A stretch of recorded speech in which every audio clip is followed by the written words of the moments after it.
เนาะตอนนี้ทางบ่อแสนอยู่ดีซับเคาะคนสีรถนะพี่น้องเลยโอ้กำลังเคาะอยู่ตอนนี้กันพี่น้องเลยเนาะสมว่าสมห้านเคาะเลยดีเนาะ เอาพี่น้องเลยเนาะตอนนี้กับทางบ่อแสนอยู่ห้านเคาะเนาะเรียกว่าพ่นสีรถพี่น้องเลยเนาะมื้อนี้เป็นมื้อที่ว่าทางบ่จิตเพิ่นมาขับรถพี่น้องเนาะจะว่ามา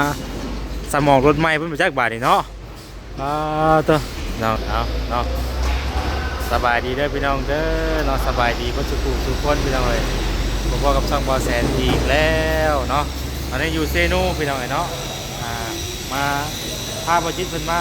เอารถพี่น้องเอ้ยเนาะ ไปลองมือน้ำกันว่าสีสภาพเป็นได้พี่น้องเอ้ยเนาะหลังจากที่ว่าปรับปรุงใหม่เนาะคอใหม่เบิดเนาะมันจะเป็นได้เนาะสีครับมาคือเก่าหมดในวันเป็นได้พี่น้องเอ้ยเนาะ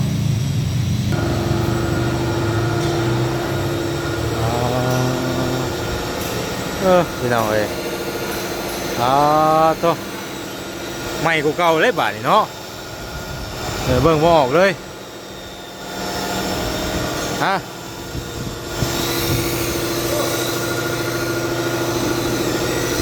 ตัวโอ้เบิ่งบ่ออกเลยเนาะเอาเลยพอให้งามกูเก่าว่ะนี่เนาะเจ็บกูเก่าวันนี้เนาะกูเก่าบ่เสียเลย งามกูเก่าไปดีเด้อเนาะโดยงามกูเก่าว่ะนี่เนียบกูเก่าเนาะเนี่ยกูเก่าเนาะนี่ตัวเก่าหากเป็นไทยก็สบายจะไปตัวใหม่รถติดเปลี่ยนป้ายใหม่ป่ะเป็นเปลี่ยนป้ายใหม่ครับไปซื้อเอาไปคืนในกระเจ้าแล้วป่ะแม่นป่ะคืนในกระเจ้าแล้วป่ะ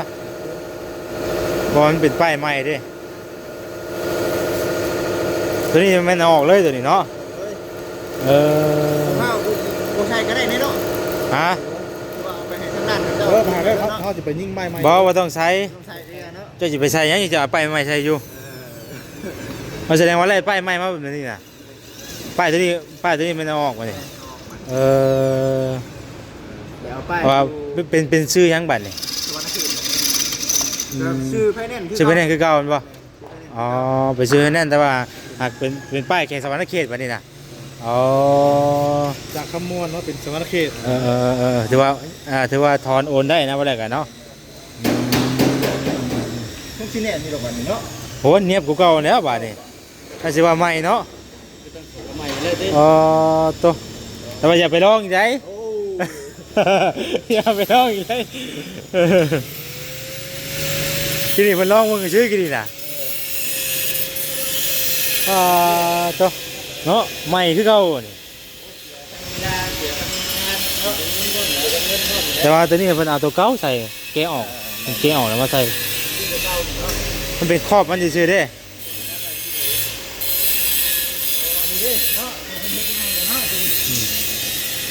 แน่นอนอีกเนาะมอนได้น่ะ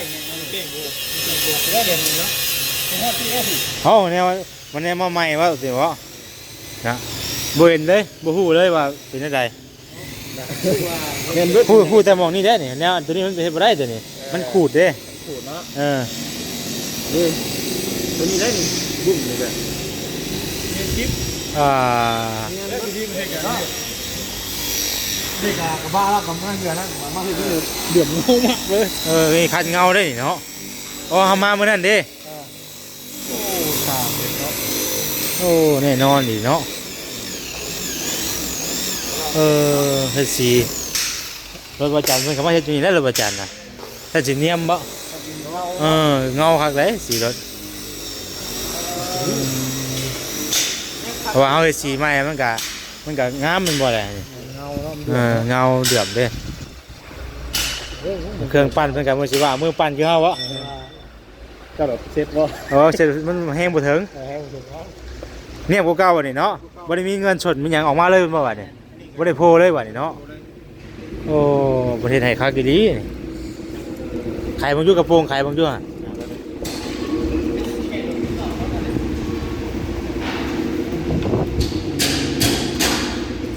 เนียบกูเก่าพี่น้องเอ้ยเนาะแต่ว่าสีตรงปกเลยเนาะพวกนี้เป็นสีดำได้ประเทศ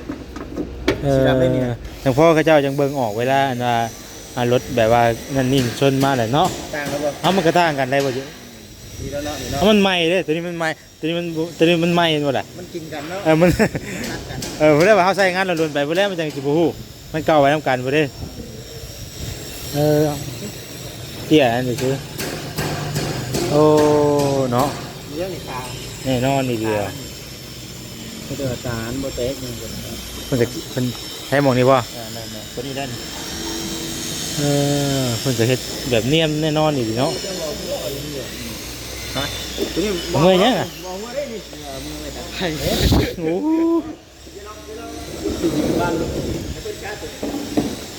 ว่าสิป้าป้าแล้วบ่มันบ่ดีเด้เจ้าบ่ง่ายขอสิถ่ายงามบ่จักบาทคือเก่าเนาะ ตัดมาสุภาพเดินดิ เป็นได้คือว่าอันผู้กรณีถือรางวัลบ่ ตัวนี้ถูกรางวัลเลย พอดีได้เงินมาให้เลย แล้วมาจกเงินออกจากถุงละ2,000 26,000เลยโอ้ย26,000เลยนะ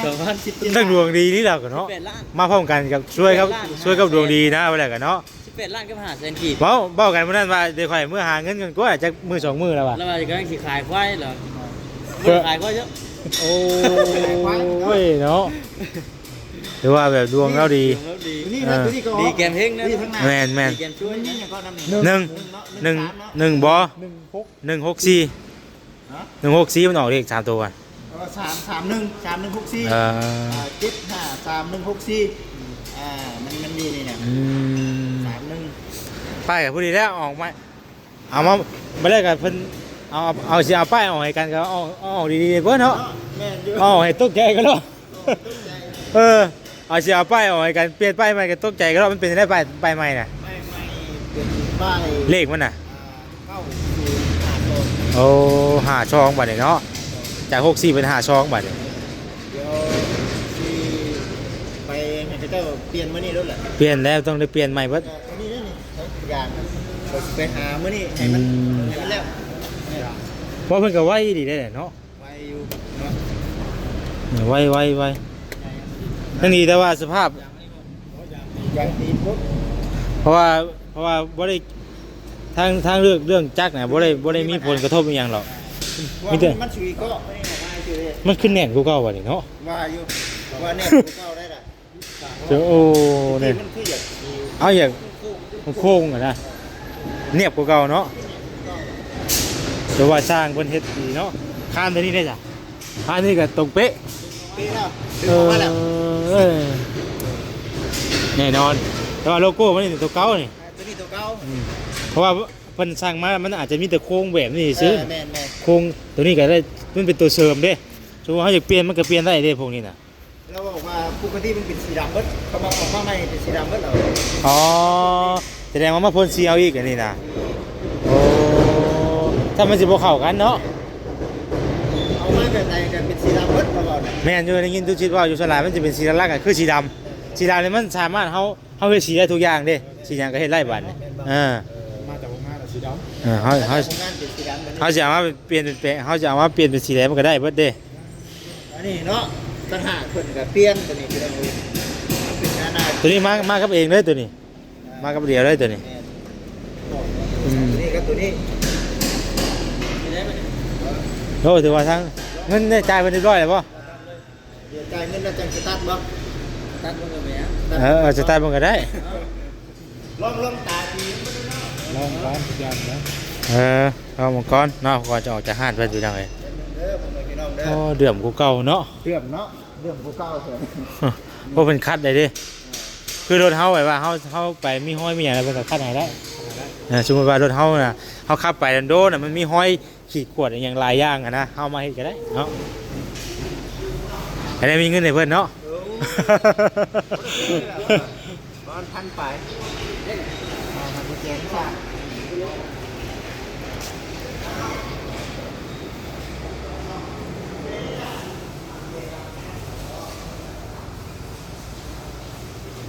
ยังเป็นมิดๆอยู่ไปเอาเนาะ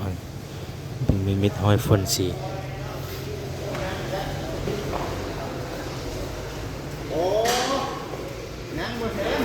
ฮะฮะ อันนี้ เป็นไง หนังสือมันหนังสือ อ๋อโลโก้นะเป็นเอาโลโก้ ผมก็จะมาซื้อจุดเปลี่ยนเองนิดเนาะ ก็จะมาเดือมเลยอยู่ที่ จุดเปลี่ยนตาลูกที่ต้องเลย เอาแต่ว่าพลาดเคาะไปบัดนี้มีแต่สิ่งดีๆเข้ามาบัดนี้เนาะเป็นยังไง คือว่าใจหายได้เติบที่ทำไม โดย ที่ว่ามืออื่นว่าที่ผูกแขนนิดๆน้อย อืม ๆให้พ่อกับแม่ทำผูกแขนให้อยู่นี่นะเป็นผ่อนมาแล้วเป็น โดย ได้ชนะคุณเชื่อผมทั้งเจ้าเอง ในใดเฮาสบายใจเฮาก็เฮ็ด เล็กๆน้อยๆเราไม่ได้เห็นไงหรอกนี่แต่ที่พี่น้องมูคูเล็กๆน้อย โดย ๆว่าพาเด้อว่าโอ้มันผ่านที่นั่นมาเด้อเป็นวิดีโอเธอถ่ายเป็นมาจากคุ้มเพชรตอนนี้ก็ถือว่าเอ้าสาธุจะให้เกิดขึ้นเนาะบัดนี้ มาระวังแล้วเนาะ เกี่ยวกับเฮา นี่ว่ามันเกาะให้คือว่ามันทนกันอย่างงี้โอ้ยคือว่าสภาพจักเป็นหันเป็นนี่ให้ใช้เวลากว่านี้เป็นเดือนมันใช้เวลาได้มันบ่ได้คือมันพวกภายนอกพี่ใดค่ะคือเครื่องมันเป็นนั่นอยู่นี่นะ เชื้อเนาะ ใช้เวลาใด เชื้อมันสิซื้อ มันคือว่าพวกประเภทภายในคือคันนั้นน่ะแตกบ่เลยไงเป็นเพาะใหม่น่ะเพาะใหม่ไปเลยโอ้สุดจะได้ใช้เวลาโดนเติบพอสมควร มาครับ อ๋อโลโก้อันนี้แต่พ่อยังเป็นเรียบๆเนาะ โอ้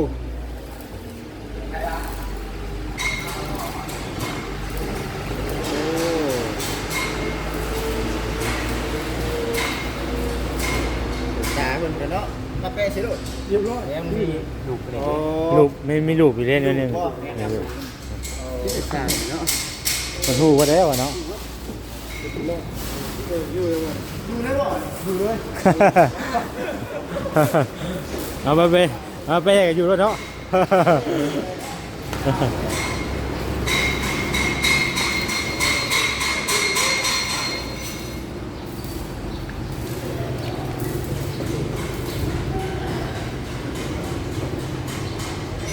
ร้ายพี่น้องเนาะรถเพิ่นกำลังมาเห็ดมาเคาะอยู่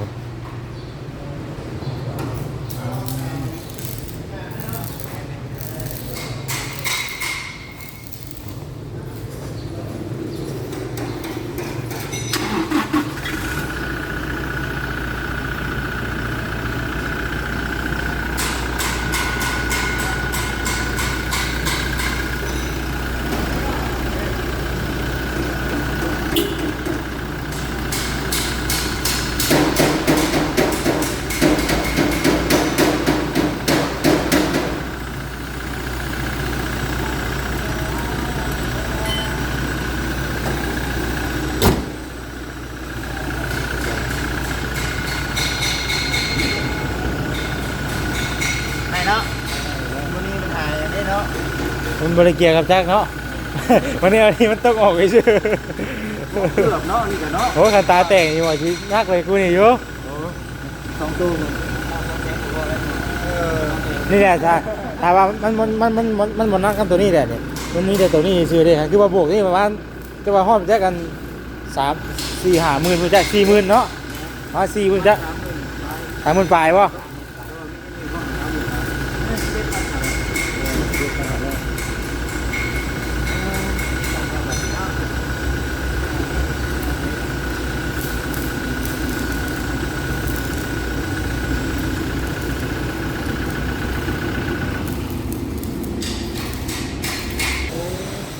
ถังมันเนี่ยมันสัมมันชนเด้ ถามก็ได้แล้วเนาะ นี่ ช่วงน้องไปทำทำยางอยู่ให้เขาจอดข้างใน บางโบก้าเนาะเอาไม้แล้วแหละ แล้วกันหาได้เด้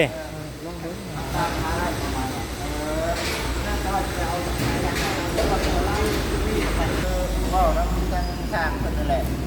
ขอน้ำเพิ่นรุ่นให้500โอ้ยแม่เนาะเป็นรุ่นให้1,000นึงเนาะ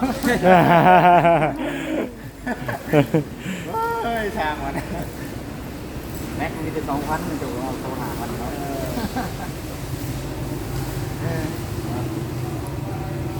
นี่เป็นเงินของ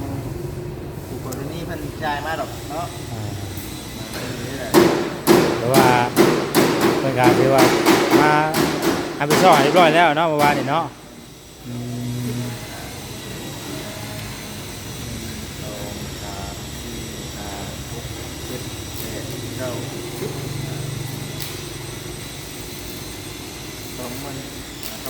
22,500เนาะ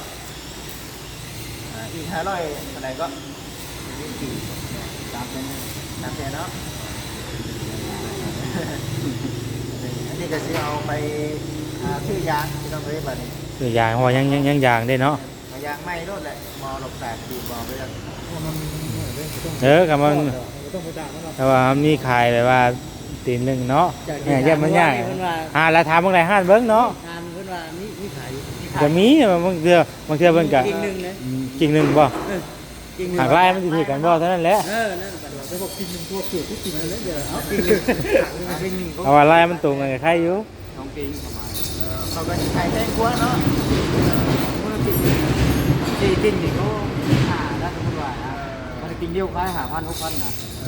ในร้านไหนก็ขาย เขาจะกินตัวนี้ ขาย เนาะ เดือนเพลงดิ ไม่ได้ไปหาไซโร่อย่างได้บัดนี้ เก็บป้ายมาก่อน เป็นป้ายชวนเหรอ ป้ายหนุนเอาไป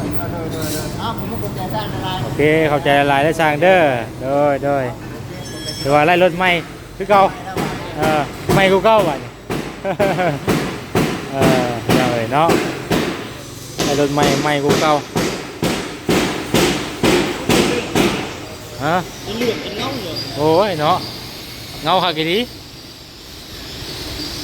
ไปบัดนี้พี่น้องเอ้ยเนาะเอาจังได๋ก็วิดว่างบัดนี้บ่จิตเลยเนาะก็วิดเข็นบัดนี้บ่ให้มีหยังมีแต่สิ่งดีๆเข้ามาบัดนี้ดีใจนำเลยที่ว่าสำเร็จเรียบร้อยเลยบัดนี้ค่อยไปค่อยมาระวัดระวังคือเก่านี่เรียกว่าเฮาบ่ได้แบบว่านั่นใครว่านั่นโอ้ยากเลยแหละพี่น้องเอ้ยเนาะจักเป็นจังได๋แต่ทั้งไหนพี่ก็บ่ดี ทั้งไหนพี่ก็บ่ดีพี่น้องเอ้ยเนาะ ภาวนาไป บ่ต้องพยายามแล้วค่อยๆครับค่อยไปค่อยมาไปมีแต่เอารถออกแล้วกันทั้งบ่แซนก็สิไปเวียกไปหยังแล้วต่อเด้อโอเคมื้อจะว่ากันไหมโดย